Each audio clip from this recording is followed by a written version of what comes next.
Shalom Bapak Ibu Saudara, kita akan mendengarkan sabda kebenaran firman Tuhan. Namun sebelumnya saya mengajak kita berdoa. Mari kita berdoa. Tuhan yang penuh kasih, saat ini kami datang di hadapan-Mu dengan hati yang rindu mendengar suara-Mu.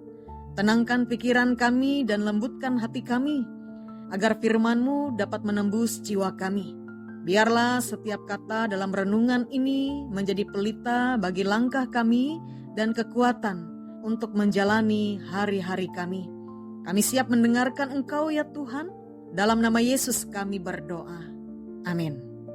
Renungan saat ini kami memberikan judul, Saat Aku Tak Tahu Harus Kemana, Tuhan Tetap Menuntunku. Nas kami ambil dari Keluaran pasal 40 ayat 17 sampai ayat yang ke-38 dengan tema menemukan arah dalam hadirat Tuhan. Bapak Ibu Saudara, mungkin Bapak Ibu Saudara pernah berada di titik ini. Mungkin tidak tahu lagi harus ambil keputusan apa. Doa terasa hampa, ibadah menjadi rutinitas. Semua berjalan seperti buntu. Lelah secara batin, bukan karena sibuk, tapi karena kekosongan. Nah, di tengah kegersangan itu, kita bertanya dalam hati, Tuhan, Engkau di mana? Apa aku harus terus menunggu atau sudah saatnya melangkah?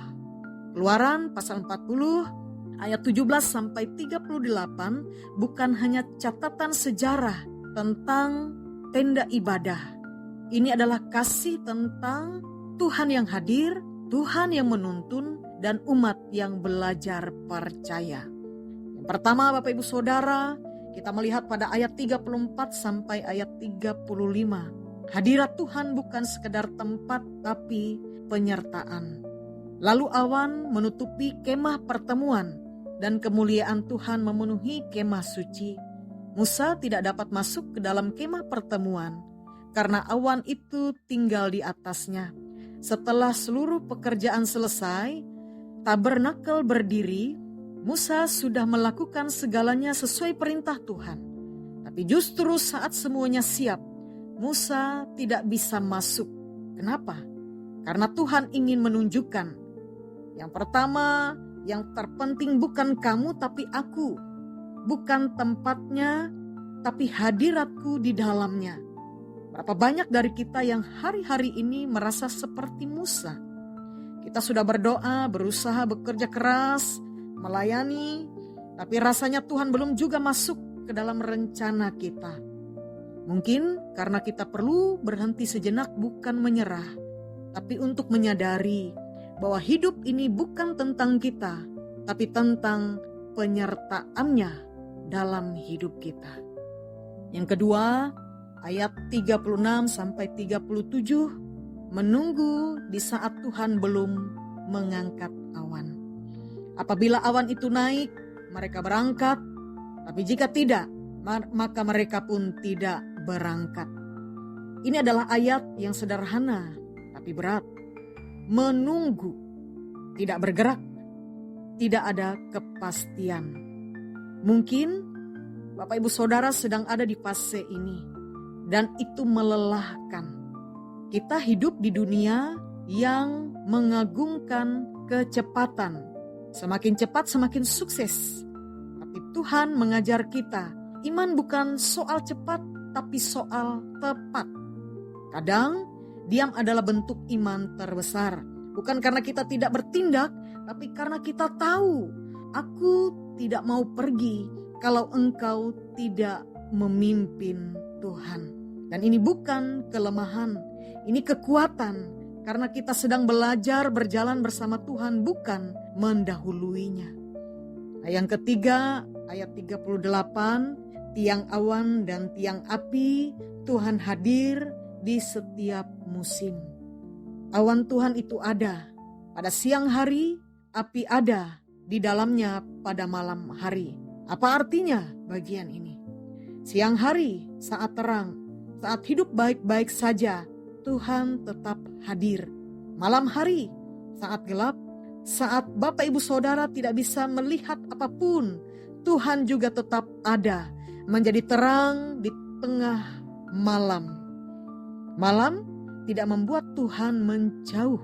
Justru di malam-malam terdalam kita sering paling merasakan hadirat-Nya. Jangan percaya pada rasa, percayalah pada janji. Tuhan berkata, Matius pasal 28 ayat 20, Aku akan menyertai kamu sampai kepada akhir zaman. Nah, Bapak Ibu Saudara, apakah kita bersedia dipimpin? Keluaran 40 menunjukkan satu prinsip penting. Hidup orang percaya bukan soal tahu semua rencana, tapi soal percaya kepada Tuhan yang memimpin setiap langkah.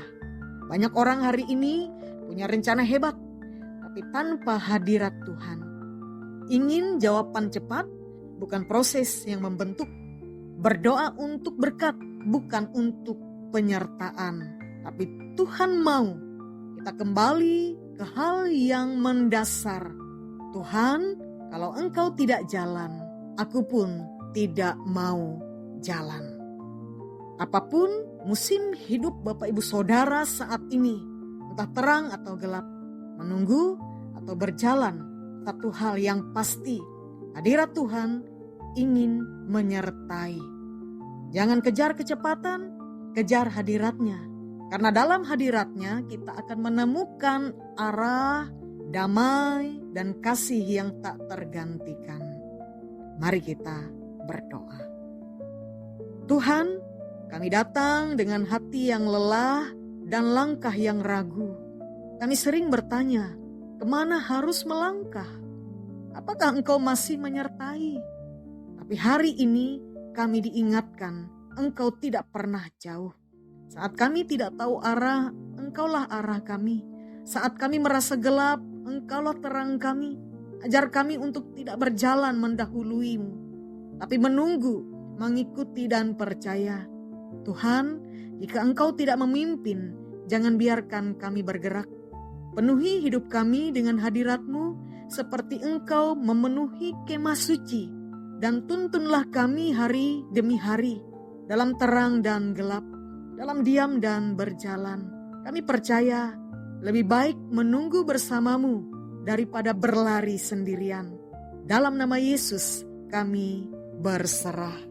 Amin.